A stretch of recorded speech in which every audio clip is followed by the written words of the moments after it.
സദൃശ്യവാക്യം 17:10. അഹങ്കാരം കൊണ്ട് വിവാദം മാത്രം ഉണ്ടാകുന്നു. അഹങ്കാരമുള്ളിടത്ത് വെറുതെ വഴക്ക് മാത്രമേ ഉണ്ടാകത്തുള്ളൂ. വഴക്കുള്ള അംഗങ്ങൾ കുടുംബങ്ങളിലില്ലേ? നമ്മൾ അന്യോന്യം പറയണം. പ്രയാസങ്ങളുള്ളത് അങ്ങോട്ടും ഇങ്ങോട്ടും പറഞ്ഞു പിടിപ്പിക്കുമ്പം ചിലപ്പം നമുക്ക് സങ്കടം വരും, പ്രയാസം വരും. പക്ഷെ അത് ക്ഷമിക്കാനുള്ള ഹൃദയം കൂടെ വരണം. നമുക്ക് ഒരിക്കലും ഒരു പ്രായം കഴിഞ്ഞ് കഴിഞ്ഞാൽ പിന്നെ ഒന്നും പറയാനൊക്കത്തില്ല. എന്ത് പറഞ്ഞാലും അതിൻ്റെ അഴുക്ക് മാത്രം. അത് ശരിയല്ല. നമ്മൾ കുടുംബത്തിൽ എൻ്റെ അപ്പൻ അമ്മയാണ്, അല്ലെങ്കിൽ എൻ്റെ സഹോദരി സ്ഥാനം അവർ പറഞ്ഞു, അവർ ഞാൻ ക്ഷമിച്ചിരിക്കുന്നു. അതാ പറഞ്ഞ് സൂര്യനെ അസ്തമിക്കുന്നതിന് മുമ്പേ മറക്കണം, ക്ഷമിക്കണം എന്നല്ലേ? ക്ഷമിക്കുക, മറക്കുക. അങ്ങനെയുണ്ടെങ്കിൽ ക്രിസ്തീയ കുടുംബങ്ങൾ എത്രയോ ഐശ്വര്യമായിട്ട് പോയേനും.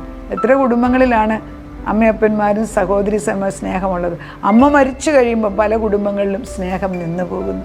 കാരണം സ്നേഹത്തിൻ്റെ, അതായത് അൺകണ്ടീഷണലായിട്ടുള്ള വിശുദ്ധ സ്നേഹത്തിൻ്റെ കണ്ണി അമ്മയാണ്, ക്രിസ്തുവിൻ്റെ രൂപം പോലെ. അവർ മരിച്ചു കഴിയുമ്പോൾ പിന്നെ എല്ലാവരും ഈ കാക്ക കല്ലെറിയുന്ന പോലെ ആകുന്നുണ്ട്. അങ്ങനെ ആകരുത്. യേശുവിൻ്റെ നാമത്തിൽ കൗൺസിലിങ്, അതായത് നമ്മൾ അന്യോന്യം സംസാരിച്ചിട്ട് വിസ്ഡത്തിൽ കൂടെ പ്രവർത്തിക്കാൻ ദൈവാത്മാവ് നമ്മളിൽ പ്രവർത്തിക്കണം. ഒരിക്കലും നമ്മുടെ കുടുംബത്തെയും നമ്മുടെ ഹൃദയത്തെയും ഭരിക്കുന്നത് അഹങ്കാരമാകരുത്. ദൈവം താഴ്മയുള്ള ഹൃദയത്തെ കടാക്ഷിക്കും. അവൻ അധികമായ അനുഗ്രഹങ്ങൾ കൊണ്ട് നമ്മളെ നിറയ്ക്കട്ടെ. ആമേൻ.